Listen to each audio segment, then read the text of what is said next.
졸업하면 크게 두 길이 있다는 걸 알고 계신가요? 하나는 청진기로 진단과 치료를 하는 임상의사고 또 하나는 기초의학을 하는 기초의학자입니다. 저는 기초의학 중에 하나인 생리학이라는 과목을 전공하고 있는데 생리학이라는 건 생명이 살아가고 있는 이치를 연구하는 그런 학문이에요. 재밌을 것 같죠? 근데 그 중에 저는 뇌를 전공했습니다. 뉴로사이언스를 했고 여러분들한테 지금 저런 제목으로 말씀을 드리려 해요. 뇌의학자가 말하는 4차 혁명.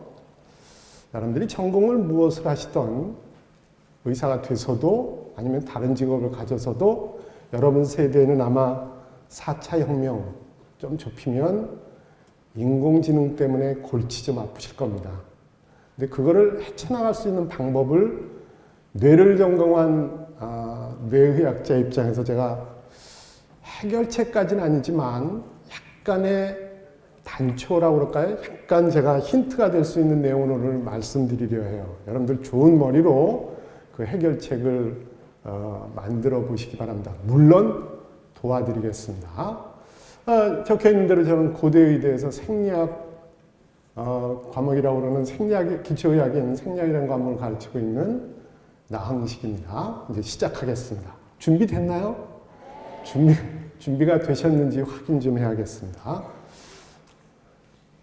오른쪽에 여자분이 한 분 계신데 굉장히 여러 개의 장기를 갖고 계신 것 같아요. 꼭 여러분하고 똑같습니다.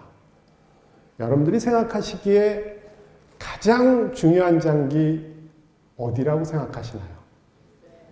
네. 일부는 뭐 좀 다르게 얘기하시는 것 같은데요. 이쪽에서 심장 그러신 것 같았어요. 저쪽에서는 뇌 그러신 것 같은데 심장이라고 그런 분을 위해서 제가 다시 한번 알려드리겠습니다. 뭐라고 그랬죠? 뉘우치시기 바랍니다. 자, 일단 다음 보여드리죠. 첫 번째로 중요한 장기입니다. 뇌와 척수예요. 제일 중요합니다. 두 번째로 중요한 장기 어딜까요? 네, 계속 밀고 계십니다. 심장 밀고 좋습니다. 아주 투지가 좋습니다. 맞습니다. 심장과 허파입니다. 세 번째로 중요한 장기는 차두리도 잘 알던데요. 네, 만만치 않습니다. 오늘 분위기 괜찮습니다. 좋습니다. 네 번째로 중요한 장기는 글쎄요, 여러분들이 생각하시기에 아마 좀 어렵다? 아니면 의외다 이러실 것 같은데 제가 그냥 알려드릴게요. 시간도 짧고 하니 네 번째 중요한 장기는 의외로 여성 생식기관을 포함한 생식기관입니다.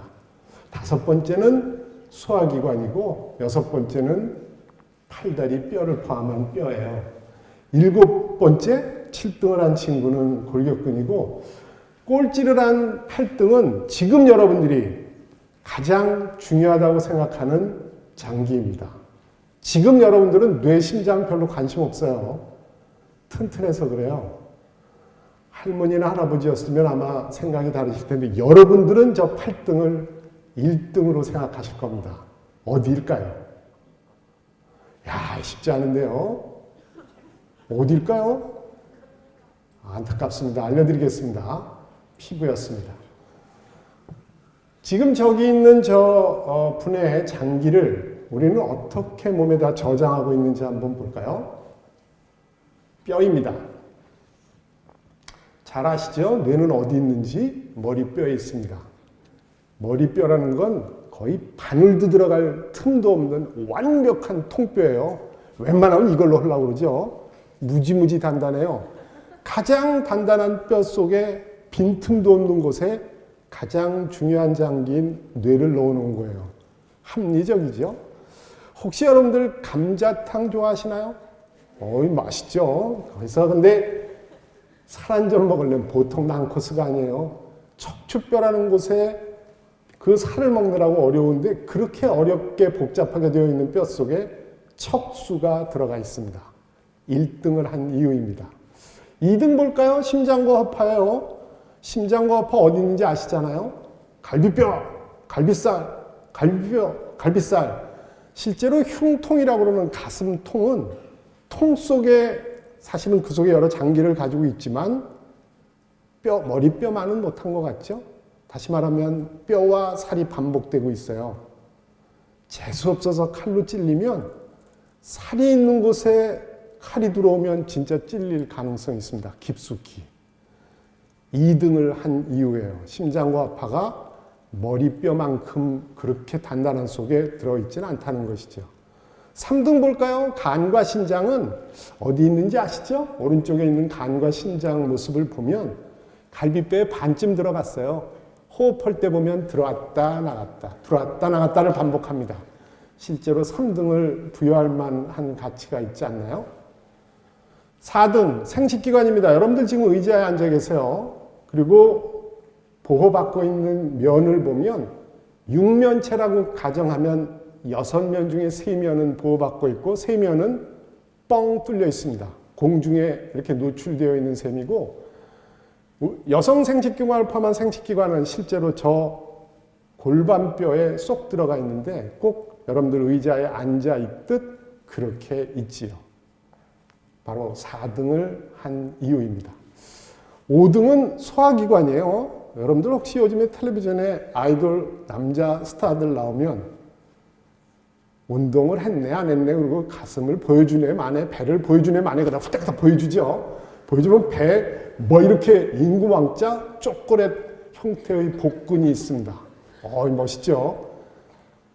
의사된 입장으로 이렇게 말씀드리긴 좀 그런데 인구왕자 아니라 초콜릿 몇 겹으로 두만 복근을 가지고 있어도 이렇게 의사가 얘기하면 안 되는데 하겠습니다. 이해를 돕기 위해 칼로 푹 쑤시면 그냥 들어가요. 무방비예요. 지금 보십시오. 그 소화기관 있는 거는 찔르려면 찔르세요. 그냥 찔리면 되지 뭐 이러고 있어요. 뼈가 없습니다. 그만큼 소화기관은 서열이 낮다는 것을 반증하고 있죠.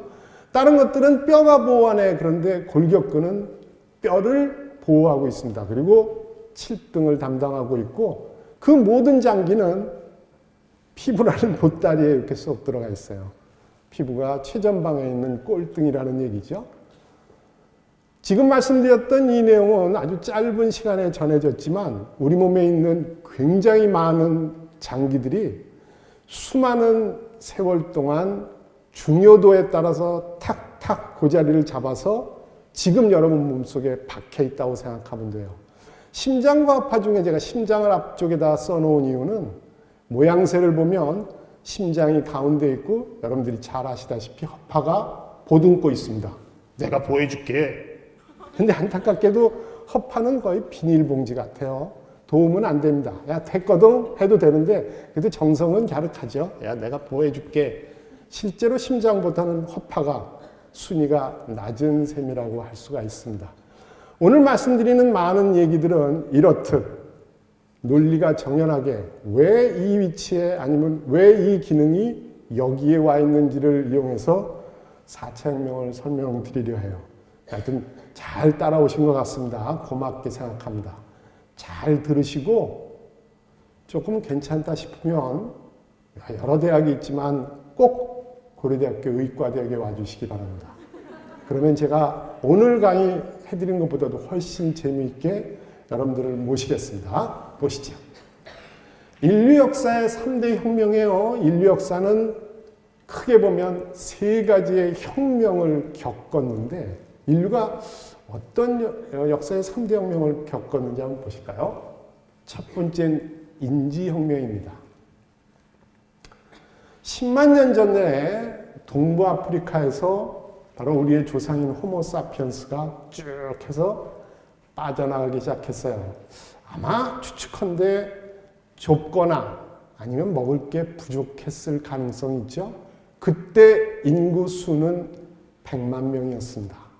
지구 전체에 100만 명만 살고 있으면 진짜 홀가분할 것 같아요. 하루 종일 한 명도 못 만날 가능성도 조금 있습니다. 지금 말씀드렸던 대로 저렇게 탈출하는 동안 북으로 도망을 갔죠. 도망일까요? 아니면 개척일까요? 큰 틀에서 보면 하여튼 퍼져나간 셈인데 이 호모사피엔스가 느닷없이 적군을 만났습니다.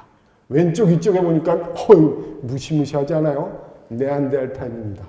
아래쪽 왼쪽에 있는 호모사피엔스가 보기에는 공포의 정말 대상이었습니다. 딱 보기에도 1대1로 안 될 것 같죠? 그러나 지금 현재 여러분들이 지구를 정복했듯 호모사피엔스는 네안데르탈인을 내치고 완전히 지구 전체를 호모사피엔스 판으로 만들었습니다. 1대1로는 안 됐지만 호모사피엔스는 기가 막히게 소통을 통해 분업과 협업을 했습니다. 그 힘으로 네안데르탈인을 무찔렀죠. 결과물은 이렇습니다. 네안데르탈인은 없어지고 호모사피엔스가 소통을 통한 엄청난 협동 이것으로 득세하게 된 것이죠.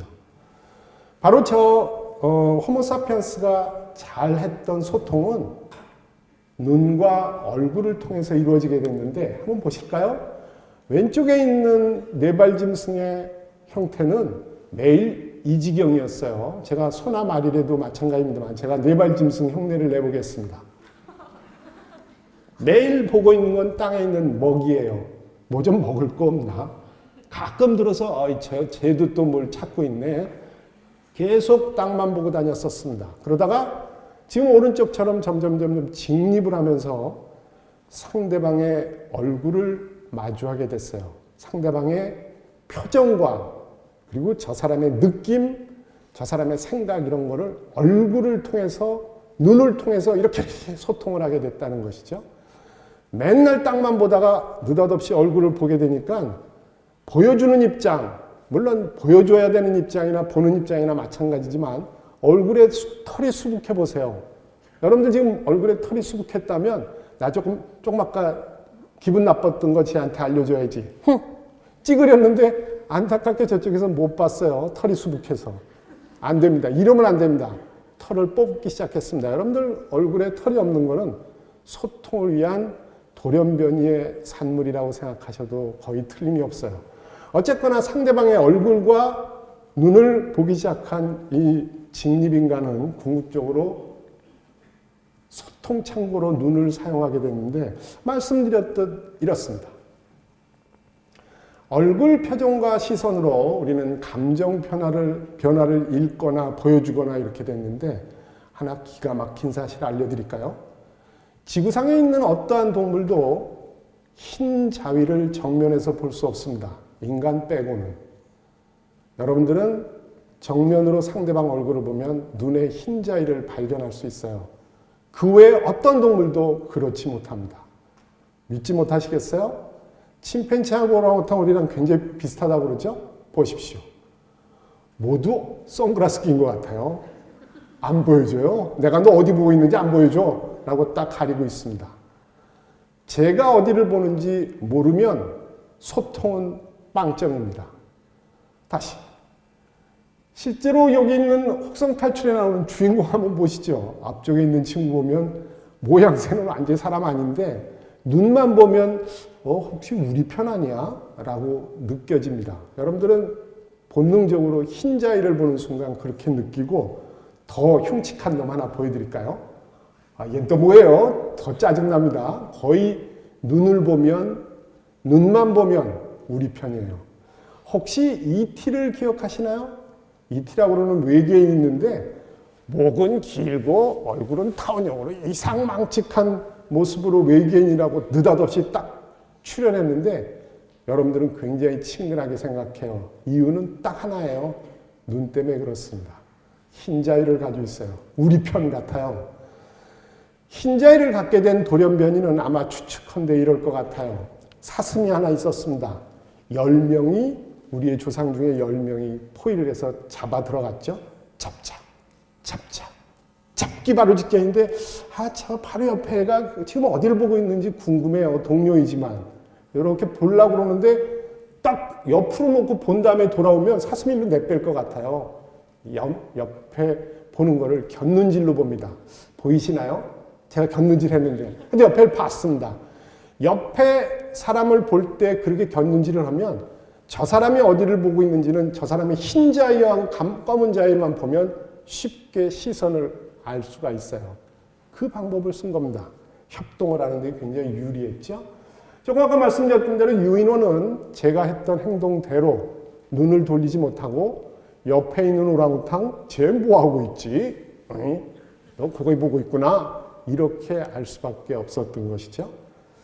여러분들이 지금 처음 아셨을 가능성이 높은데 흰자위를 가지고 있는 인간, 이 눈은 안타깝게도 여러분만 몰랐고 많은 만화가 선생님이나 일러스트레이터들은 다 알고 계셨어요. 한번 보실래요?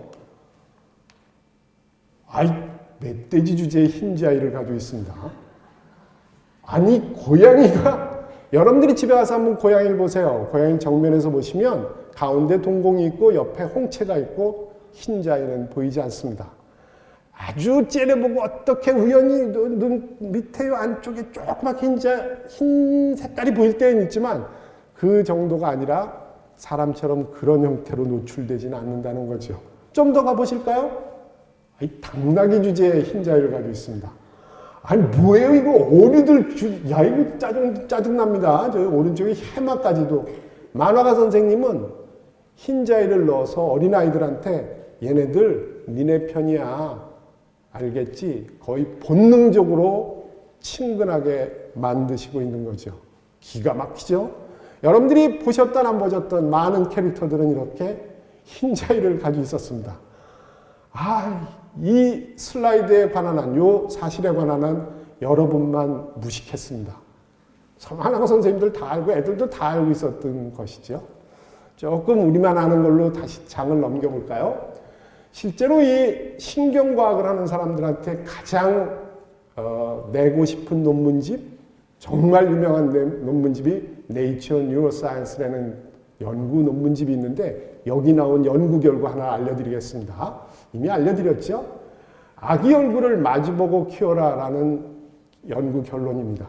아이를 키울 때, 엄마 아빠가 키울 때 아우 아기 참 예쁘다 우리 애기 이쁘다 그러고 눈을 마주치면서 키우는 것과 그런 부모는 없지만 만에 하나 건성으로 저쪽 보면서 잘 자라 잘 자라 이렇게 눈을 마주치지 않는 거하고는 극명하게 차이 나는데 지금 이렇게 눈을 마주치면서 키우면 기가 막히게도 자폐증의 확률이 확 낮아졌습니다. 그 결론이에요.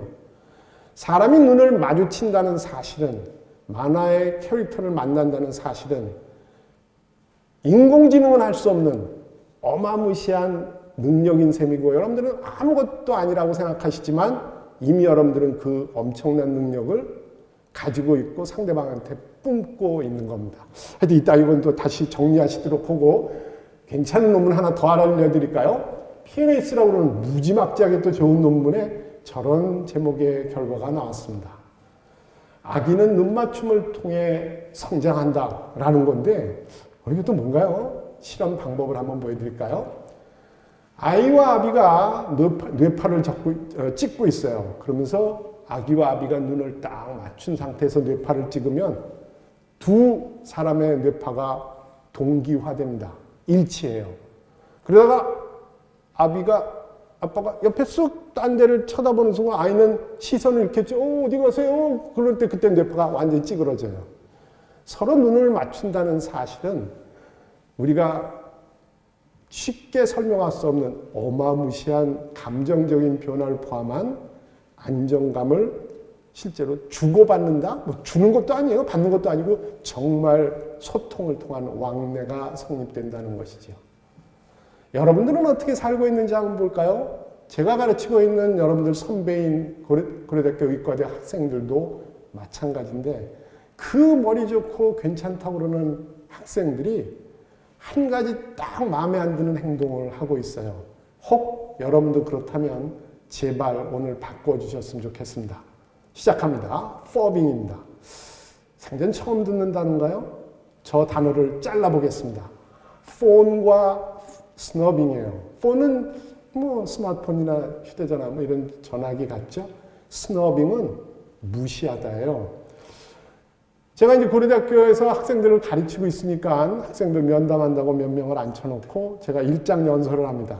그렇게 지금 조금 들어보셨지만 막 재미없게 할 사람은 아닌 것 같죠? 근데 열심히 얘기하고 있는데 학생들은 조금 관심이 없으면 딴짓을 하고 있어요. 바로 이렇게 하고 있습니다. 저를 쳐다보지 않고 흰자위 대 흰자위의 소통을 포기하고 스마트폰을 보고 있어요. 상대방하고 마주쳐 있는 순간 얼굴을 보기보다는 스마트폰을 통한 소통을 사실은 택한 것이죠. 나쁘다 좋다의 문제가 아니고 많은 학생들이 그러고 있습니다. 실제로는 스마트폰의 노예가 된 것이죠. 퍼빙에 들어가는 순간 제가 보기에는 진화를 멈춘 것 같아요. 아까 얘기로 돌아가실래요? 어디 먹을 거 없나? 돌아다니다가 어이 얼굴이 있네. 직립 겨우 했어요. 이거 하느라고 정말 수백만 년 걸렸습니다. 근데 몇 년 만에 바꿔지려고 그래요. 나 내 발 짐승으로 돌아갈래. 샥 하고 이러고 있어요. 스마트폰에 눈을 초점을 맞추는 순간 우리는 이미 직립인간이 아닙니다. 적어도 눈의 소통을 포기한 스마트폰만을 보는 하류인간이 되는 셈이에요. 여러분들 좋은 머리로 한번 생각해 보십시오. 감정적으로는 스마트폰이 조금 손에 와 닿고 편해 보이시지만 이론적으로는 이런 배경이 있다는 거예요. 이따 4차 혁명 때 다시 꺼내겠습니다. 이거 이제 겨우 인지혁명 하나 했네요. 두 번째 혁명 가겠습니다. 이제 농업혁명입니다. 인류는 10,000년 전에 농사를 시작했어요. 그 전에는 그냥 들로산으로 채집하고 사냥해서 먹고 안 잡히면 먹지 않고 못 먹고 채집하러 갔는데 아무것도 못 주워오면 그냥 굶고 이 생활의 반복이었죠. 그런데 어느 기가 막힌 우리의 조상이 한 분 이런 아이디어를 낸 것 같아요. 여러분들 보면 밤나무에서 밤이 툭툭툭 떨어지죠. 정말 시도 때도 없이 하나씩 떨어집니다. 동시에 떨어지지 않아요. 근데 이렇게 떨어지는 과일 곡식이라면 농사는 불가능합니다. 그냥 채집은 가능해도 농사 짓기에는 불가능해요. 쌀이나 밀도 그랬을 것 같아요. 쌀, 밀과 같은 풀이 이렇게 있었는데 보니까 밀이 이렇게 자라는데 먼저 익은 놈 떨어지고 아직 안 익은 놈 매달려 있고 그러다 보니까 수시로 떨어지고 먼저 떨어진 놈은 안타깝게도 마지막 놈 떨어질 때쯤 되면 다 썩었어요. 농사 자체가 성립이 안 됩니다. 근데 기가 막힌 일이 벌어졌습니다. 돌연변이가 나타났어요. 이게 입구선도 안 떨어지는 거예요. 끝까지 매달려 있어요. 머리 좋은 우리의 조상이 돌아다니면서 막 이렇게 곡식 줍고 몇 개씩 안씩 줍다가 이거 보게 하나도 안 떨어졌네. 다 매달려 있네. 너 일로 와. 그래서 싹 퍼가지고 자기 뒷마당에다 심었어요. 농사가 시작됐습니다. 사냥을 했죠. 들고 뛰고 막 하다가 어느 놈 팍 잡아가지고 먹었는데 어느 놈이 도망가지도 않고 옆에 와서 쓱 살을 비비고 그래요. 사슴이. 너 일로 와. 우리 집에 가. 그래서 뒷마당에서 키우기 시작했습니다. 목축이 시작된 거예요. 적어도 내 뒷마당이 냉장고가 된 겁니다. 음식 창고가 된 것이지요. 그러다 보니까 기아로부터 탈출했고 저기 맨 위에 있던 100만 명이 10만 년 전에서 10,000년 전 9만 년 만에 532만 명이 됐으니 증가된 명수는 430만 명 정도예요. 9만 년 동안이니까 정말 적게 증가한 것 같죠? 한편으로는 굶어 죽지 않고 살아남은 게 대단할 정도로 농업이 아니었으면 먹거리를 얻는 것은 그렇게 만만치 않은 작업이었습니다. 지금 농업혁명이 기아로부터 탈출을 시키는 계기가 됐지만 저는 의과대학에서 왔고 여러분들은 지금 의과대학을 아니면 그에 준하는 과를 원하시니까 농업이 우리에게 저지른 조금 안 좋은 면 그늘을 좀 설명드리겠습니다. 이게 의학하고 관련이 있기 때문에 그래요. 농업이라는 건 여기서 시작됐다고 그래요. 맨 처음 10,000년 전에 이란, 이라크, 터키 저 옆에 빨갛게 되어 있는 저 타운 에어리어에서 시작이 됐는데 농업을 함으로 해서 기아로부터 탈출하여 실제로는 많은 사람들이 먹거리 걱정을 안 했지만 지금 여러분들이 고민하고 있는 많은 질환을 생성하게 되었습니다. 한번 보실까요? 당뇨병과 고혈압과 암은 모두 다 비만과 연결됩니다. 비만은 풍부한 탄수화물, 우리 뒷마당에서 컸던 바로 그 탄수화물의 과잉 때문에 그래요. 비만, 진짜 걱정되는 결과물이기도 합니다. 지구상에서 비만을 걱정하는 자는 조금 이따 다시 확대해서 말씀드리겠지만 인간과 딱 둘뿐이에요. 비만을 걱정하는 자, 인간과 같이 살고 있는 반려동물 딱 둘입니다. 나머지 동물은 비만을 걱정하지 않습니다. 여러분들 혹시 많이 먹거나 좀 퉁퉁하면 외람되게도 이 돼지같이 먹네 이렇게 얘기하시죠. 듣는 돼지 엄청 기분 나쁩니다. 절대로 더 먹지 않습니다. 돼지는 자기 먹은 만큼만 먹고 모양새만 그럴 뿐이에요. 혹시 돌연변이로 돼지 중에 이상하게 많이 먹게 되는 때가 그런 놈이 하나씩 있는데 걔를 이렇게 얘기하면 정답이에요. 야, 너 꼭 사람같이 먹는구나. 이러면 정답입니다. 사람만큼 그렇게 황당하게 음식을 먹지는 않죠. 보실까요? 오, 어마어마한 사건이 벌어졌습니다. 왼쪽에 치타가 쫓아가고 있습니다. 오른쪽에 톰슨 가젤이 도망가고 있지요. 지구상에서 잘 아시다시피 제일 빠른 자 치타입니다. 10초 만에 시속 120km 만듭니다. 10초 만에 120km를 만드니까 정말 짐승입니다. 어마어마하게 빠릅니다. 자동차도 저 정도 되면 아주 좋은 차 중에 하나겠죠? 오른쪽에 도망가고 있는 자는 톰슨 가젤이에요. 지구상에서 거의 두 번째 빨라요. 10초 만에 시속 100km 만듭니다. 근데 도망가고 있는데 톰슨 가젤, 또 치타야 짜증나고 도망갈 거예요. 1등이 쫓아오니까 보나마나 잡혀요. 그러니까 가다가, 저 치타 1등이지. 내가 가봐도 안 되겠지. 자, 먹어. 이러지 않죠. 계속 도망갑니다. 도망가는 이유는 치타보다 빠르려고 그러는 거 아니에요. 절대로 자기가 빠르다고 생각도 안 하고 이 친구는 치타보다 빠를 거라고는 생각하지 않습니다. 그러나 주고하고 뛰고 있죠. 뛰는 이유가 뭔지 아세요? 얘는 치타에는 어찌 보면 관심이 없습니다. 얘는 바로 뛰는 이유가 바로 오른쪽에 있는 요 톰슨 가젤보다 빠르려고 그러는 거예요. 꼴찌만 안 하면 잡혀먹지 않습니다. 치타는 맨 마지막에 찌질이 유전자 가지고 있는 놈을 먹어치우고 뛰고 있는 나머지 99마리는 집에 보내줘요. 거기 가서 새끼 나면 와, 좀 더 빠른 톰슨 가젤을 낳아놓겠죠. 다음 세대에 아마 치타 새끼들이 쫓아내는데 이거 엄마 아빠가 빠른 거 잡아먹어 느린 거 다 잡아먹어서 다 빠른 애 죽겠네 그러고 쫓아다닐 거예요. 치타는 먹었지만 톰슨 가젤을 먹었지만 저 종에게 그래도 기여한 바가 있는 것 같습니다. 치타는 저렇게 시도하면 5번 시도하면 한 번 정도 성공한대요. 이 5번 시도에 한 번 성공하는 치타나 허구한 날 뛰어야 되는 톰슨 가젤 둘에게 비만은 사치입니다. 일어날 수가 없어요. 날렵한 허리와 날씬한 다리를 가지고 있지요. 여러분들은 먹이를 어떻게 얻으시나요? 먹는 거 어떻게 얻으시죠? 냉장고, 오늘 기분도 아침에 그런데 고기나 구워 먹까? 우유, 샐러드, 상상도 못하는 자연계에 같이 살면서 반칙을 저지르고 있는 겁니다. 제가 비만을 치료하는 방법 하나 알려드릴까요? 배고프면 냉장고를 여시지 말고 마트를 가십시오. 가서 사서 가져와서 드십시오. 단 갔는데 마트가 5번 중에 한 번만 열려 있으면 좋습니다. 그럼 치타처럼 날씬할 거예요. 운동을 전제로 하지 않으면 실제로는 비만은 틀린 말 아닌 것 같은데 얘가 뭐라고 그러네요. 다시 다음 거 하겠습니다. 지구상에서 비만을 걱정하는 동물은 사람과 사람이 기르는 애완동물뿐입니다. 반려동물뿐입니다. 잘 기억하십시오. 또 애완동물이라고 쓰면 안 된다고 그러죠? 반려동물로 해석해 주시기 바랍니다. 어마어마한 누가 이를 손뭉치라고 그럴까요? 아니면 고양이라고 할까요? 하여튼 저렇게 키우고 있는 저 고양이를 키우고 있는 주인은 더 어마무시합니다. 진짜 어마어마하죠? 잠에서 깨어나자마자 냉장고에 있는 우유와 햄을 먹는 것, 이것은 그만큼의 운동을 하지 않는 한 반칙이라고 생각합니다.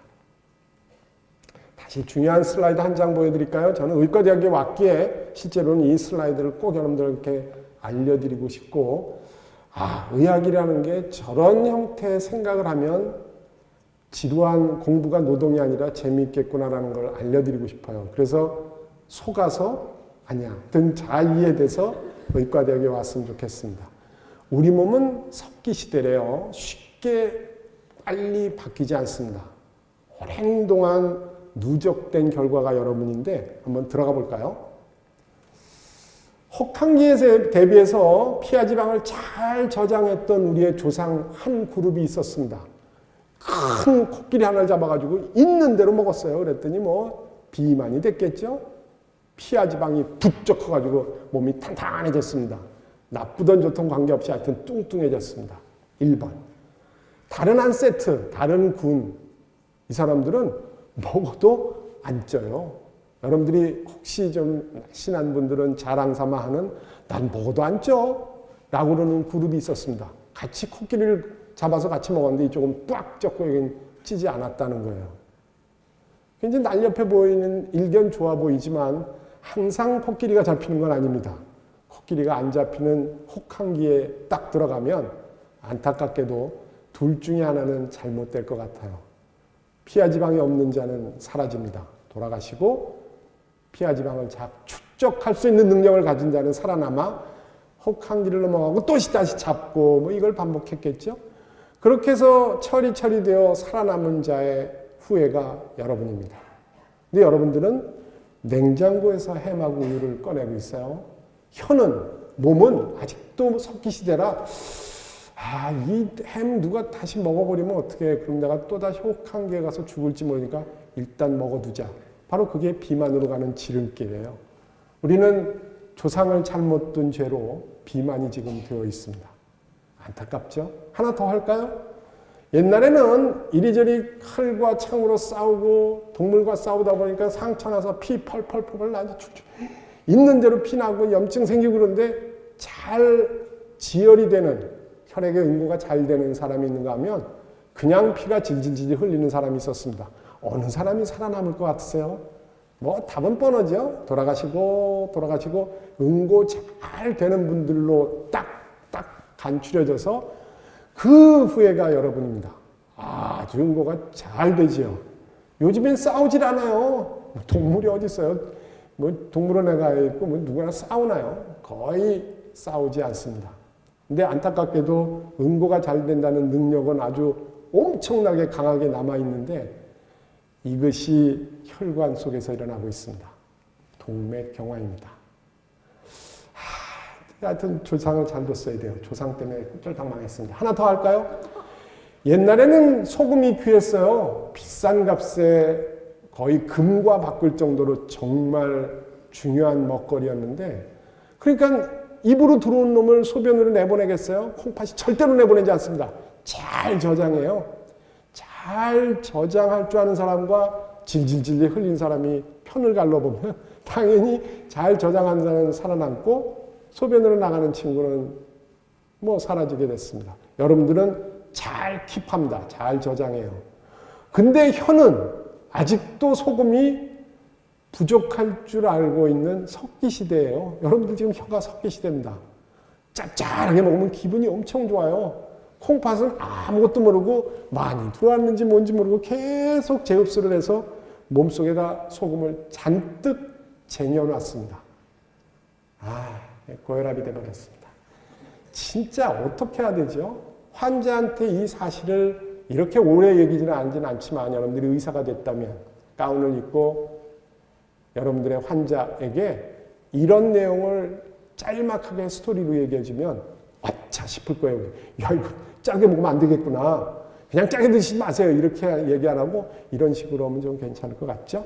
하여튼 많은 시간을 할애해서 이 한 장을 제가 악착같이 설명했습니다. 다음 넘어가겠습니다. 이제 2개 했습니다. 마지막 거 하나 볼까요? 이제 과학혁명입니다. 점점 인지혁명으로, 인공지능으로 가는 중인 것 같아요.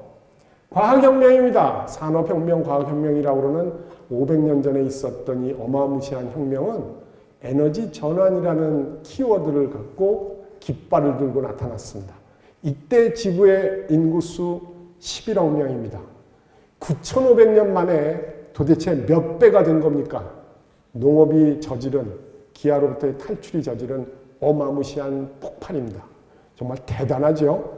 인구를 한번 볼까요? 이야, 이거 뭐, 지금 슬롭 자체가 기울기가 폭발적으로 75억, 80억을 향해서 지금 가고 있고, 지금 저 가고 있는 도중에 빨간 점이 찍혀 있는 24억, 25억 되는 시점의 변곡점은 기가 막히게도 의학이라는 단어를 품고 있습니다. 의학이 저 기울기에 박차를 가하게 한 것이죠. 농업을 통해서 올라오던 걸 뽕 차가지고 위로 올려버렸어요. 바로 의학이 기여한 것이죠. 에너지 전환이라는 개념을 제가 설명을 드렸는데 조금 자세히 이미 알고 계실지 모르지만 그림을 통해서 설명을 드리죠. 산업혁명 이전과 이전을 나눠보면, 이후를 나눠보면 산업혁명 이전에는 에너지 변환 자체가 없었습니다. 다시 말하면 바람이라고 하는 기계적 에너지가 배가 움직여지는 기계적 에너지로 그냥 에너지 전환이 없어요. 근데 산업혁명을 치른 이후에는 열 에너지가 증기라는 형태로, 그리고 또 그 다음엔 기계적 에너지라는 형태로 변해가면서 에너지의 전환을 경험하게 된 겁니다. 이거는 우리의 인류 역사 문명을 통째로 바꿔버렸습니다. 완전히 다른 차원으로 만들어버렸죠. 에너지 전환을 이용한 지 겨우 500년도 되지 않은 그 오랜 인류의 역사 중에 최근 500년이 그만큼 지대했다는 건데, 4차 혁명이라는 걸 지금부터 이제 설명드리려 해요. 지금 세 가지를 말씀드렸는데, 인지, 농업, 과학이라는 것과 그 다음에 4차, 그 1, 2, 3, 4는 아닙니다. 3차 지금 과학혁명이라고 그러는 혁명의 4단계를 다시 분석을 해보면, 증기, 조금 아까 말씀드렸던 겁니다. 조립, 정보, 그 다음에 지금 융합의 4차 혁명 시대로 들어가고 있는 것이죠. 지금 조 얘기를 하려고 그래요. 농업 시대, 어찌 보면 지구상에 있는 모든 인류가 반 정도가 농업을 농업에 종사했던 시점이 6, 7천 년 정도 되는데, 그 이후서부터 점점 여러 시대를 지나와 지금은 뇌 중심의 융합 기술, 어찌 보면 여러분들이 이미 인지하고 있는 4차 혁명 시대에 인공지능과 가상현실로 돌입하게 됐는데, 한번 자세히 들어가 볼까요? 뇌과학은 이 두 단어로 완벽하게 정리가 됩니다. 가상현실과 인공지능이에요. 가상현실 여러분들 좀 좋아하시나요? 우선 이거부터 보시죠. 많이 해보셨나요? 기분 좋지 않나요? 재밌죠? 그리고 아마 추측한데 여러분들 거의 모든 학생이 이렇게 최근까지 잡으러 다니셨을 거예요. 많이 잡으셨나요? 진짜 재밌죠? 근데 틀림없는 거는 뇌과학을 제가 전공한 입장에서 보면 참 한심한 일입니다. 실체가 없어요. 가상현실은 여러분들의 뇌를 속이는 겁니다. 그리고 여러분들은 잘 속으면, 진짜 절묘하게 속으면 속을수록 좀 더 많은 돈을 내요. 잘 속이는 자에게 여러분들은 돈을 지불하는 셈이고, 세계 굴지의 어마어마한 회사들이 모두 사원을 걸고 덤벼들고 있습니다. 뇌는 진짜 가짜 모른다. 우리나라의 대표 기업인 삼성의 황금마체예요. 바로 가상현실입니다. 이건 우리나라뿐만 아니죠. 전체 여러분들은 열심히 속고 돈 내고 좋아하고, 뭐예요? 속고 돈 내고 좋아하고, 이게 완전히 말이 안 되는 것 같은데, 틀림없는 거는 어마어마한 투자가 이루어지고 있다는 것이죠. 가상현실에 대한 건 여러분들 몸속에서 일어나는 현상을 몇 가지 알아볼까요? 첫째, 여러분들이 어제도 오늘도 그저께도 경험했던 것입니다. 바로 꿈이에요. 아무것도 없는데 혼자서 혹시 가위 눌려 보셨나요? 그리고 가위 눌린 사람 옆에서 보셨나요? 참 한심합니다. 막 이러고 있어요. 뭐 도둑이 들어왔는지 도둑이라고 얘기를 했어야 되는데 얘기도 못하고 막 옆에 깨워주면 너무 고마워하죠. 도망가고 싶은데 도망도 못 가고, 어쨌거나 하여튼 가짜에 완벽하게 속은 겁니다. 거의 환각, 환시도 비슷한 것 같죠? 정신분열증이나 조울증도 비슷합니다. 최근에 뉴스에 나왔던 정말 안타까운 교수님 계셨죠? 임세원 교수입니다. 정신건강의학과의 교수죠.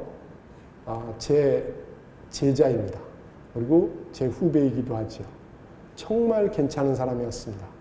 안타깝습니다. 그 사람은 다 뉴스에서 들으셔서 아시겠지만 원래 성격이 그래요. 부턴하고 보시기에도 좀 그랬죠.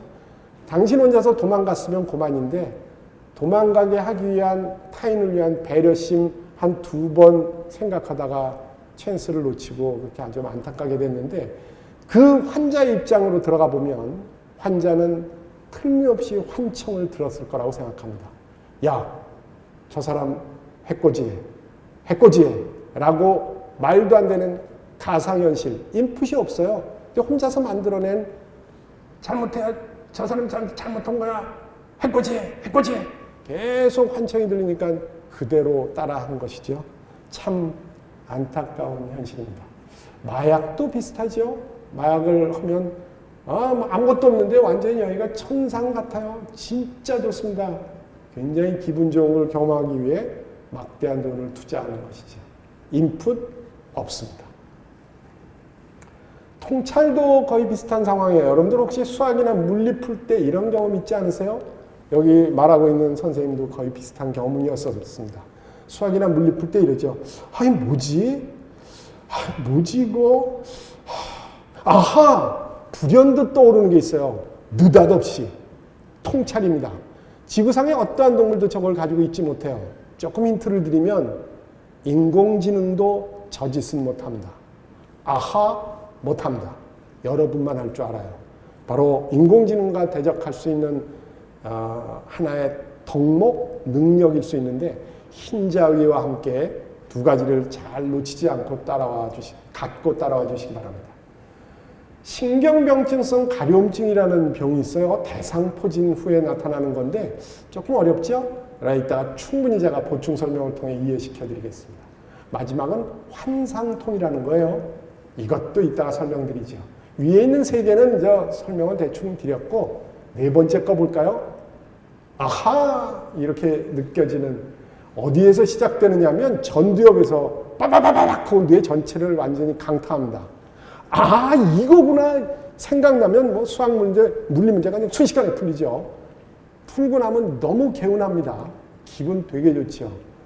통찰이라는 저 능력으로 실제로는 흰자위와 함께 지구를 여러분들이 정복하는 계기, 저 통찰 때문에 지구를 정복하게 됐다고 해도 과언은 아니라고 생각해요. 5번째 볼까요? 신경병증성 가려움증입니다. 이제 점점 인공지능 아니면 조금 사창명적으로 근접하려고 그러니까 조금 시간이 걸렸지만 약간 늘어지는 자세가 있다면 바로 고치시기 바랍니다. 이제 본론으로 들어가려 합니다. 대상포진이라는 병 혹시 아세요? 제가 설명을 드리죠. 이 교단이 통각신경이라고 한다면 통각신경에 대상포진 바이러스가 감염이 되면 이 통각신경을 열어요. 그리고 세포 바깥쪽에서 캘슘이라고 하는 물질을 밀어넣습니다. 그러면 이 통각신경이 흥분합니다. 아파! 진짜 아파! 인간이 느끼는 최고의 통증은 지금 저기 있는 대상포진 감염 후에 나타나는 바로 그 통증이에요. 자살을 시도할 정도로 어마무시하게 아픕니다. 근데 이렇게 아프는 거에 그치지 않고 좀 더 감염되면 좀 더 많은 양의 캘슘이 들어옵니다. 그러면 안타깝게도 이 통각신경이 죽어버려요. 죽고 나면 가려움증이 발발하는데 왜 그런지 한번 들어가 볼까요? 가려운 곳을 긁는 이유는 무엇입니까? 이거 대학교 선생님이에요. 그것도 의과대학 선생님이 오셔가지고 과학 영지에 준하는 학생들을 모아놓고 해야 될 수준의 질문은 아닌 것 같죠? 가려우니까 긁죠? 정답입니다. 가려워서 긁어요. 근데 가려워서 긁는 그 상황을 보면 어떻게 여러분들 긁으시나요? 모기에 물리면 빡빡 긁나요? 성격 나오나요? 피 나올 때까지 빡빡 1번. 조금 소심한 분은 손톱으로 열십자 만들지 않나요? 꼭. 두 행동 모두 다 목적은 아프게 하는 겁니다. 여러분들이 아프게 만드는 작업은 가려운 감각을 사라지게 하기 위함이에요. 속 내용이 뭔지 볼까요? 척수입니다. 척수신경이 연접을 하고 있는데 연접도 좀 어려운가요? 왼쪽에 가려운 신경, 오른쪽엔 통각신경이 있는데 위쪽은 피부고 아래쪽은 지금 뇌로 가고 있는 도중이고 가려운 신경이 정보를 쫙 전달하고 있어요. 전달 가려워 그러면 아래쪽에 있는 뇌가 지금 가렵구나. 그럼 여러분들이 느닷없이 긁어요. 박박 긁어가지고 통각을 딱 만들어냅니다. 아프게 만들어야지. 빨간 점 보셨나요? 저놈이 이제 옆에 있는 가려운 신경을 어떻게 태클하는지 한번 보십시오. 시작하겠습니다. 애니메이션으로. 으라차차차차차차차차차차차 태클 걸었습니다. 가려운 신경이 날아갔습니다. 다시 말하면 뇌의 가려운 신경의 정보가 전달되지 않아요. 그리고 가려운 신경 자기는 뇌한테 가서 그래요. 지금요? 아파요. 가렵지 않죠? 안 가려운데 됐어요. 지금 아픈 거예요. 뇌가 속아요. 가려운 거 사라지고 아픈 걸로 접수하게 됐습니다. 좀 속는 것 같으시죠? 그래도 의대 선생님이 얘기하는 거니까 믿어주십시오. 두 번째 보십시오. 모든 감각이 이렇게 다른 감각을 억제하곤 하는데 한번 여러분들이 경험했던 거 다시 한번 들춰낼까요? 맨발로 여러분들이 거실을 돌아다녔습니다. 근데 안타까운 사건이 벌어졌습니다. 새끼발가락으로 식탁 다리 모서리를 찼어요. 참. 땡! 하는 순간 진짜 별이 반짝반짝 보이죠? 어디다 욕도 못해요. 자기가 찼으니까. 기껏 한다는 행동과 싫은 소리는 누가 여기다 식탁을 갖다 놔 계속 문지릅니다. 그럼 좀 덜 아파요. 바로 문지르는 촉각은 통각을 사라지게 합니다. 이렇게 감각들이 전쟁을 하나 본데요. 한번 나왔던 감각들을 서열을 매겨볼까요? 여러분들은 촉각을 지불하고 통각을 거둬들였습니다. 통각이라는 세금을 내고 여러분들은 가려운 감각을 날려버렸죠. 답 나왔죠? 여러분들이 제일 싫어하는 감각, 가려운 감각입니다. 아프면 자도 가려우면 못 잡니다. 실제로 가장 생명체가 싫어하는 것이라고 할 수가 있죠. 대상포진 후의 가려움증, 바로 아까 말씀드렸던 대로 엄청나게 공격받아 통각신경이 죽어버렸어요. 조금 아까 제가 설명드렸던 걸 유추해보면 가려운 신경은 통각신경에 의해서 제어되는구나, 사라지는구나 라는 걸 아셨는데 통각신경이 사라지면 제가 지금 통각신경이 죽은 대상포진 환자를 얘기하는데 통각신경이 죽었어요. 그럼 가려운 신경이 얼떨결에 호랑이 그래 호랑이가 없고 토끼가 왕이네. 가려운 신경 자기 가렵게 해도 아무도 아프게 하는 놈이 건드리지도 않으니까 너무 좋죠. 있는 대로 긁어요. 어느 정도 긁으면 아파서 긁는 행위를 중단하고 가려운 신경이 제어된 사라지게 되는 상황이 연출돼야 되는데 통각신경이 없으면 그 작업을 못해요. 끝없이 긁어요. 아프지는 않지만 끝도 없이 긁어서 상처는 이 지경이 됩니다. 무시무시하죠?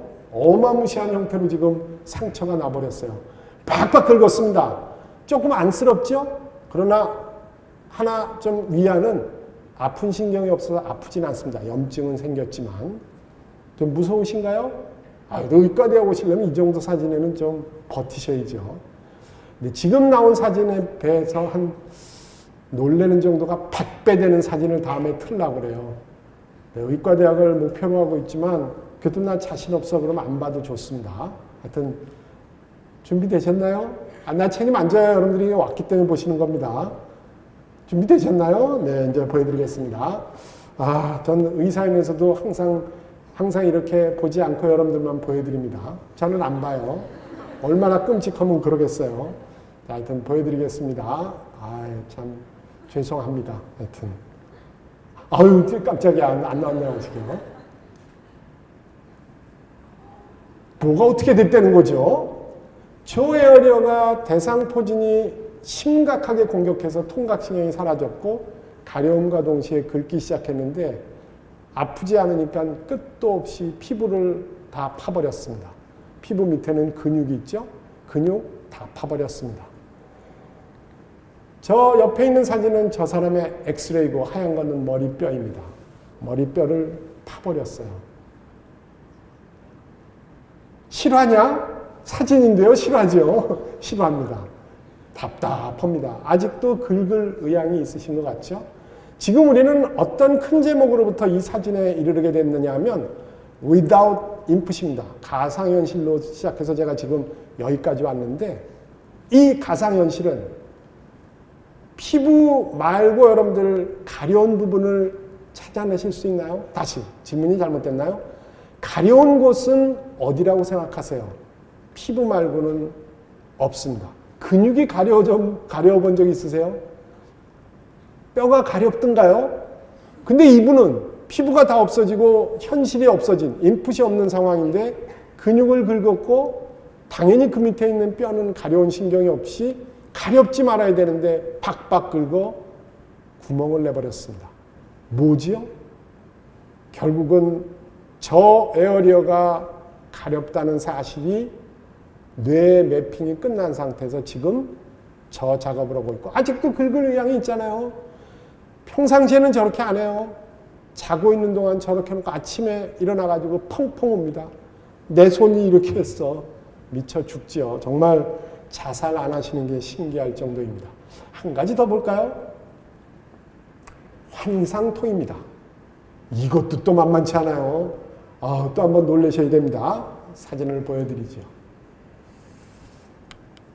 팔에 암이 있습니다. 아니면 다리에 큰 상처를 입거나 큰 감염에 의해 도저히 저기를 자르지 않으면 목숨을 잃을 것 같습니다. 그러면 환자, 보호자, 의사가 상의해서 잘라야겠죠. 목숨을 잃을 수는 없기 때문에 그래요. 잘랐습니다. 오랜 고통, 통증에 시달리다가 못해 결국은 딱 자르고 이제 없는 상태로 사시게 됐는데 이 잘린 팔은 당연히 쓰레기통에 갔겠죠. 근데 이 환자가 느닷없이 몇 주, 몇 달 후에 의사 선생님한테 찾아와서 선생님, 왼쪽 새끼손가락이 아파요. 이 선생님은 어떻게 해야 되죠? 왼쪽 새끼손가락 쓰레기통에 있는데요. 거기 가서 거기다 진통제 놓나요? 뭘 어떻게 해야 돼요? 아픈 사람도 답답하지만 선생님도 정말 기가 막힙니다. 뭐를 어떻게 치료해야 될지 아무 생각이 나지 않을 정도예요. 그러나 이 환상통은 지금 또 제목도 마찬가지입니다. without input이에요. 가상현실이에요. 그래서 이 치료를 하려고 노력했던 많은 의사들은 다 실패를 했는데 유니버시티 오브 캘리포니아 샌디에고에 있는 대학병원에 어떤 교수님이 기발한 방법을 알아냈습니다. 한번 같이 즐겨보실까요? 논문입니다. 이분은 왼쪽 팔이 없다는 사실 때문에 이 환자가 충격받아 실제로 아픈 정도가 더 심해질 거다라고 가정을 하고 다시 말하면 뇌가 팔이 없다는 그 가상현실 때문에 속아 넘어가고 있다고 생각하여 치료 방법을 어찌 보면 전략을 바꿨는데 치료 방법을 이렇게 설정을 했습니다. 환자의 왼쪽 팔은 없어요. 오른쪽 팔은 물론 있지요. 그래서 거울을 딱 세웠습니다. 그리고 오른쪽 팔을 들었어요. 거울을 쳐다봅니다. 저기에 팔이 하나 있어요. 왼쪽 팔 저기 있네 있네. 이렇게 서너 시간 보고 있어요. 통증이 사라지기 시작했습니다. 뇌를 속이는 거예요. 실제로 이 작업을 통해서 지금 이런 형태의 그림을 보여드리고 있는데 통해서 이 논문의 첫 번째 단어를 보실래요? 미로테라피입니다. 절묘한 형태로 통증이 사라지기 시작했어요. 어마무시한 사건이었습니다. 정말 목숨을 걸 정도로 아픈 통증이 도대체 거울 하나로 치료됐다는 게 과학자들이 상상을 할 수가 없었던 내용이기도 하죠. 근데 기가 막힌 치료 방법인데 병원장은 엄청 싫어했어요. 병원장님은 환자들이 병원에 안 와요. 전부 거울 가게에 가요. 거울 사다가 집에서 혼자서 치료하고 있어요. 근데 이 의사 선생님은 저 밑에 진통 효과를 나타내는 언더라잉 메커니즘이 있어요. 어떤 작용들이 있겠죠. 그 변화되는 작용을 연구를 통해서 지금 찾아내는 중이고 찾는 순간 아마 추측컨대 그렇게 거울 없이도 통증을 제압할 수 있을 거라고 생각합니다. 지금 가상현실에 관한 말씀드렸는데 이제 두 번째, 거의 마지막에 이르고 있습니다. 인공지능에 대한 말씀을 조금 드릴까요? 아까 말씀드렸던 에너지 전환, 산업혁명을 통해서 우리는 무지막지한 여러 물품이라는 단어가 조금 애매하긴 합니다만 굉장히 많은 우리를 편하게 만드는 기계들을 만들었습니다. 여러분들 지금 가지고 있는 스마트폰, 지금 저를 촬영하고 있는 카메라, 들고 있는 마이크, 무지하게 많죠. 자동차 어쩌고 기차 비행기, 무지하게 많은 산업혁명 이후에 만들어진 기계들은 목적이 뭐였던가요? 우리를 편하게 하는 거였습니다. 편하게 하기 위해서 무지하게 많은 기계들을 만들었는데 그 수많은 기계 중에 정점에 이르는 산업혁명의 과학혁명의 최고 걸작품 뭐라고 생각하시나요? 아마 거의 대부분이 이거라고 생각할 겁니다. 인공지능입니다. 맞습니다. 인공지능입니다. 우리가 우리를 편하게 만드는 기계 중에 최고 걸작품 인공지능을 만들어 놓고 많은 과학자들이 박수를 치고 좋아했지요. 그런데 이것이 반란을 일으켰습니다. 어쭈 AI에 정복당하고 있는 인간에 대해요. 알파고가 이세돌을 이겼습니다. 인공지능 어찌 보면 우리가 좀 편하자고 만든 최고의 걸작품이 우리를 자칫 집에서 똥 만드는 기계로 만들지 몰라요. 집에 가서 똥이나 만드세요. 우리가 다 할게. 정말 사건입니다. 이거 어떻게 생각하세요? 근데 하나 힌트를 드리면 이런 면은 있는 것 같아요. 이따 결론에도 이런 형태로 제가 접목을 해드리겠지만 AI, 알파고 바둑 이세돌한테 이길 수 있어요. 이세돌 구단한테 당연히 이길 수 있는데 경우의 수의 집합, 데이터가 왕창 있는 어찌 보면 여러분들은 저 뒤쪽에 지금 컴퓨터가 조그만 게 있는데 그 컴퓨터 속에 있는 무지막지한 저장 능력은 우리들 손바닥 2개만 하지만 여러분들 100명이 모여도 안 될 정도로 저장 능력에 관한 한, 기억에 관한 한 여러분들이 당해낼 수가 없어요. 알파고도 그래요. 많은 정보를 갖고 이세돌을 이길 수 있습니다. 충분히 가능하다고 생각해요. 단 요점은 있지 않을까요? 알파고와 같은 인공지능이 아무리 똑똑해도 바둑은 이길지 모르지만 바둑이라는 게임은 못 만들 거라고 생각합니다. 바둑판에 19줄을 그어놓고 이렇게 두는 거야 라고는 아하를 통해서 바둑이라는 게임을 만들 수 있는 능력은 아마 여러분들 세대, 여러분들이 쫙 커서 나중에 성장해서 한국을 이끌어갈 때까지도 인공지능이 이거는 못할 거예요. 그러니까 걱정하시지 말고 하여튼 인공지능과 대적하시기 바랍니다. 조금 더 들어갈까요? 인공지능의 습격입니다. 그냥 외우기만 하고 그것으로 답습하는 생활, 어떤 직업 이런 것들을 하고 있다면 결코 인공지능한테 못 당할 텐데 그렇지 않고 여러분들이 계속 새로운 통찰 기능을 이용해서 연구하는 자세를 취하게 된다면 아마 인공지능한테 지지 않을 거라고 생각하는데 IBM에서 왓슨이라고 그러는 인공지능 만든 거 알고 계시죠? 이런저런 매체에서 많이 얘기했는데 왓슨이 이런 작업을 했답니다. 작년에 진단 치료한 자료를 다 가져오세요. 그랬더니 하버드 대학에 있는 교수님 작년에 진단하고 치료 점수가 90점입니다. 스탠포드 몇 점입니까? 85점입니다. 예일 대학 교수님 몇 점입니까? 80점입니다. 여러분이 병원장이라면 하버드, 스탠포드, 예일 교수님 중에 누구를 선택하시겠습니까?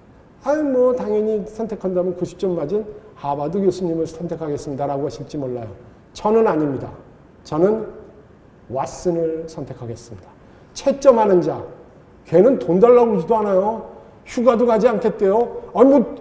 휴일도 없어요. 무지막지하게 일을 제낄 거예요. 실제로 이렇게 될 가능성이 있습니다. 근데 지금 말씀드렸던 대로 왓슨이 그렇게 일을 할지는 모르지만 다시 한번 말씀드립니다. 인공지능은 새로운 것을 생각해낼 수 있는 능력은 없어요. 조금 더 들어가 볼까요? 리차드 도킨스 선생이 이기적 유전자라는 책을 쓴 것 잘 아시잖아요. 모든 생명체는 이기적인 속성을 가진 유전자가 드라이브하고 있고 쫙 이끌고 있죠. 살아남기 위해서는 생존 경쟁에서 살아남으려면 그게 최고의 어찌 보면 덕목일 수 있습니다. 그런데 저 유전자들이 뭐 지렁이서부터 만들까요? 지렁이 위에 조류, 포유, 양서류 다 만들고 그 중에 최고의 이기적 유전자의 최고의 걸작품 뭐라고 생각하세요? 바로 여러분입니다. 여러분 몸에서 1등 무엇이었죠? 맨 첫 슬라이드에서 제가 말씀드렸습니다. 여러분들 몸 중에 최고의 위치에 있는 자는 뇌예요. 인간의 뇌가 이기적 유전자하고는 전혀 딴 판의 생각을 품기 시작했습니다. 바로 이기적 유전자? 에이, 그거 아니지. 이기적이면 안 되지. 어떻게 저 사람 어떻게 조금 아까 제가 임세원 교수님 말씀을 했더니 모두들 가슴이 뭉클하셨죠? 남의 일이지만 이타심의 기본적인 틀인 지금 여기 있는 측은지심을 발휘하신 겁니다. 여러분들은 봉사를 그리고 배려를 즐겨라 하시고 저걸 하고 나면 너무 기분이 좋아요. 아주 심한 경우에는 내 몸을 희생해가면서 남을 살리려고 하는 일까지 하게 됩니다. 자, 희생 파트에 가게 되면 더욱더 이기적 유전자는 야, 말도 안 되는 얘기 하지 마라. 네가 죽고 남을 살려. 말도 안 되는 얘기를 하고 있어라고 유전자는 얘기할 거예요. 유전자의 최고의 작품 여러분의 뇌인데 여러분들의 뇌는 유전자를 배신했습니다. 완전히 이기적인 걸 발로 차버렸죠. 우리는 산업혁명을 통해서 최고의 걸작품 인공지능을 만들었는데 인공지능은 우리를 정말 헌신짝처럼 버리려고 하고 있어요. 버텨야 됩니다. 여러분들이 대한민국을 이끌어가면서 결국은 인공지능을 데리고 다니면서 여러분들 반려동물처럼 하게 하는 한이 있더라도 절대로 정복당하면 안 돼요. 그러려면 어떤 덕목이 필요한지 한번 보시도록 하죠. 바로 통찰입니다. 새로운 것을 알아내면 인공지능에 있는 모든 정보는 어디서 온지 아세요? 여러분들의 뇌. 아하라고 알아낸 새로운 연구를 통한 그 정보를, 지식을 인공지능한테 줍니다. 야, 이거 먹어. 아하, 야, 먹어. 거의 반려동물처럼 여러분들이 키울 수가 있어요. 얘는 그 통찰을 할 줄 모릅니다. 인공지능하고 대결하시지 말고 인공지능을 여러분들 하수인으로 어찌 보면 아랫단계의 물건으로 취급하십시오. 그러려면 같이 외우는 것, 기존에 있는 것 서로 외우는 이런 태도로는 불가능해요. 새로운 것을 연구하여 정말 신선한 내용을 여러분들이 가지고 있어야 이 인공지능을 기를 수 있습니다. 먹이를 줄 수 있고 얘가 나한테 종속될 수 있는 찬스가 생기죠.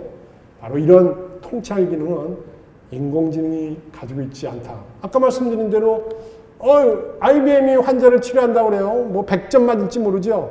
하버드 교수님보다 더 특출나게 진단이나 치료할지는 모르지만 이런 면도 간과하시면 안 됩니다. 여러분들이 환자라고 생각해 보세요. 외래에 딱 갔습니다.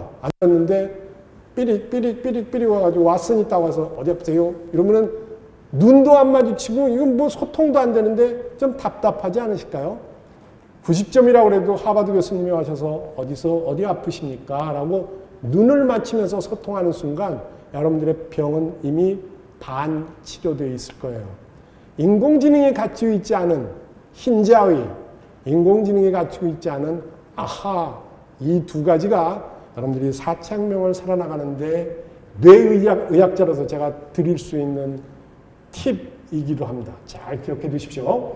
자, 인간이 만들어 놓은 두 개의 발명품을 갖고 이제 얘기를 하면서 끝내려 하는데요. 바늘의 발명입니다. 한번 보시죠.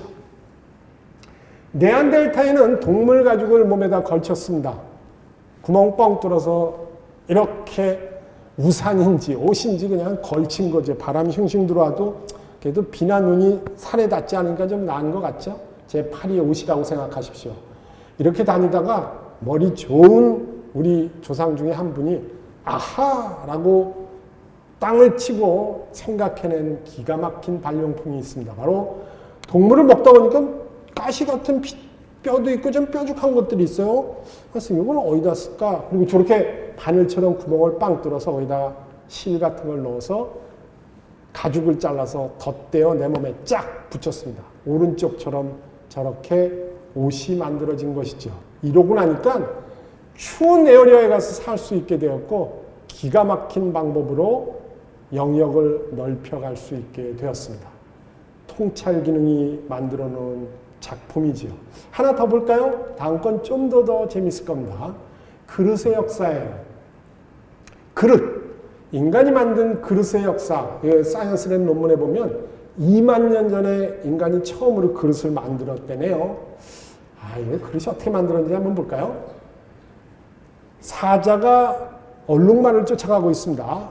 아까 비슷한 추적이죠. 아주 이제 붕 점프했습니다. 이제 얼룩말 그냥 뒷덜미만 물면 끝이에요. 딱 물으려고 점프를 했는데 참 재수 없습니다. 얼룩말도 마지막 무기가 하나 있죠. 뒷발차기가 있습니다.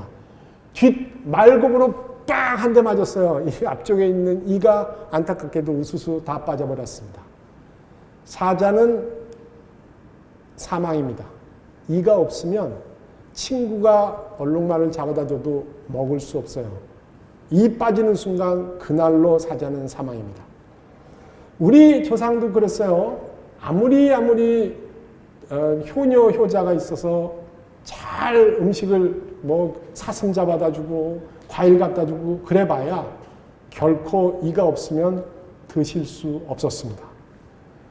그릇이 없던 시절의 유고를 보면 이가 모두 빠진 사람은 살아남지 못했는데 우리의 효자 효녀가 이 기능을 가진 마음 착한 아들, 딸이 이 생각을 했어요. 어떡하지?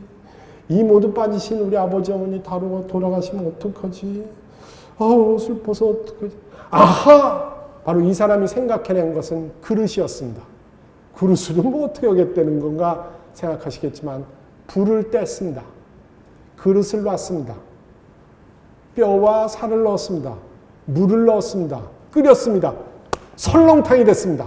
한 그릇씩 딱 먹으니까 이 없이도 기가 막히게 살아나시게 됐어요. 그릇이 만들어진 후 쉽지 않고 마실 수 있는 음식을 만들어 먹게 되었고 이것은 어마무시한 변화를 일으켰어요. 그릇은 인류의 수명을 바꾸어 버렸습니다.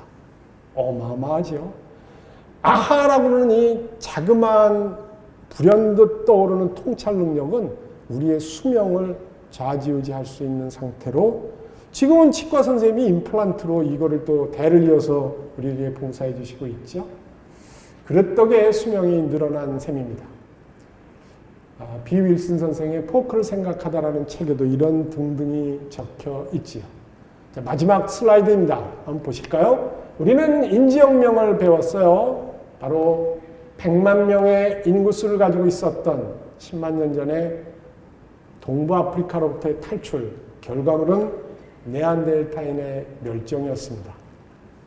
두 번째입니다. 만년 전에 농사가 시작되었고 인구수 532만 명이었고 기아로부터 탈출하는 어마무시한 득을 얻었고 조금 어두운 그림자라고 그럴까요? 그림자가 물론 좀 얻은 것보다는 적지만 만성질환을 얻을 수밖에 없게 되었습니다. 우리가 보통 얘기하는 성인병이죠. 과학혁명입니다. 500년 전에 우리는 에너지 전환혁명을 일으키게 됐고 이때 인구수는 11억 명이었습니다. 영국에서 처음 이 산업혁명이 일어났을 때 증기자동차, 증기기차가 나왔을 때 난다긴다 그러는 정말 괜찮은 그때 오피니언 리더들, 나라를 움직이고 있는 사람들이 모여 앉아서 걱정했던 게 바로 저 맨 오른쪽에 있는 말 퇴출입니다. 야, 증기자동차, 증기기차가 운송기구로 대신한데 야, 그럼 이 영국의 그 많은 운송을 담당했던 말들은 그럼 이 말들은 어떻게 하라고 그래? 말도 안 되는 얘기가 있는데 없애버려. 말도 안 되는 얘기 하지 말라고 그래. 우리가 지금 인공지능이 우리의 모든 직업을 없앨까봐 걱정하듯 이 사람들은 말 걱정을 했었습니다. 지금 여러분들이 들으시면 진짜 한심하죠.